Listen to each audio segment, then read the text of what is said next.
Nations is calling for Syria and its allies to take extra steps to prevent civilian deaths in their offensive in Idlib province. The UN has shared GPS coordinates of 235 so-called protected sites within the terrorist-held region.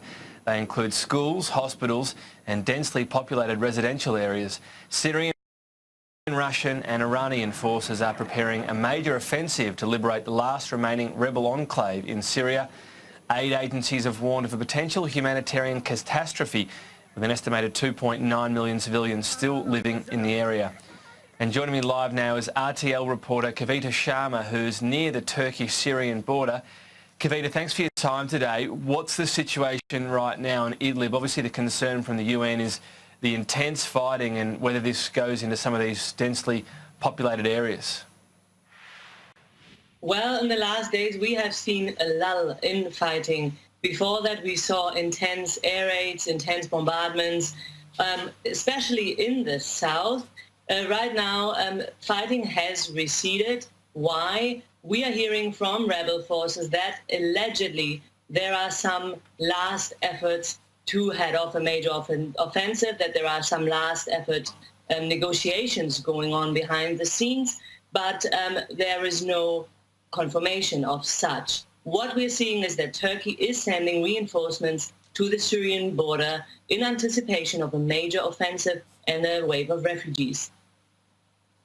The situation right now out there on the streets, what's it like? Can you take us through how dangerous it is?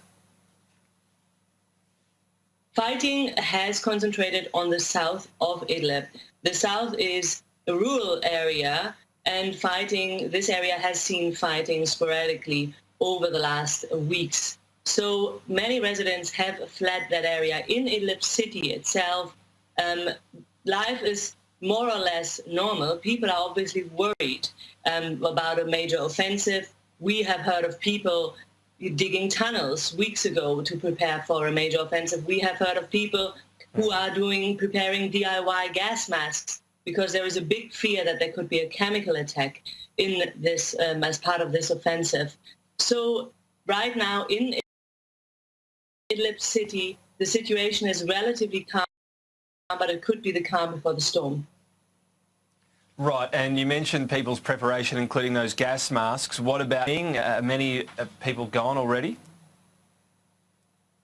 The UN is estimating that some 30,000 people have been displaced by the recent fighting. We're not seeing a major exodus massing on the Turkish-Syrian border yet, but people seem to be on the move. They are moving, if they can, towards the Turkish-Syrian border. But it is a difficult and an expensive journey. We're hearing that rents have shot up of houses along the border from $40 to $300. So not everybody can afford that. We're hearing isolated reports of people returning to their houses because there has been a lull in fighting. And another problem is that these refugee camps along the Syrian-Turkish borders are overcrowded. So the civilians are really caught between a rock and a hard place. What about the feeling of the locals there about the rebels here in Syria? It's the last enclave. Is there much support for them? There are mixed reviews. Some people obviously support the rebels. They see Assad as the biggest perpetrator of war crimes. They are worried about an Assad takeover because in the past we have seen arrests, and people are worried about that Assad marches in and that everybody who's left in these enclaves, in these rebel enclaves, is seen as a collaborator. Some people side with the rebels, but there are many rebel groups on the ground, including some very extremist Islamist factions, and the support for them especially is mixed. We have been speaking to people who are saying they want the rebels to lay down their arms so Russia and Assad, they don't have a pretext to attack Idlib. So really mixed feelings about the rebels. You mentioned people fleeing as well towards that Turkish border. What is the Turkish government's role at the moment, and what's their feeling towards people heading towards that country? Turkey is the ally of some of the groups fighting in Syria, and Turkey wants to stop a major offensive. It's worried about a major humanitarian catastrophe, but it's also worried about a major refugee wave. because Turkey has already taken in over 3 million Syrian refugees. The Turkish government has said repeatedly, we don't have more capacities to take in more refugees. Right now, the border is closed, but if there was a major humanitarian crisis along its borders, the pressure would certainly mount on Turkey to open its borders again. Kavita, just finally, as a reporter there, the situation in terms of how easy it is to get out there, how dangerous it is for you, what's been your approach to trying to cover this final pocket of rebels and some intense fighting now?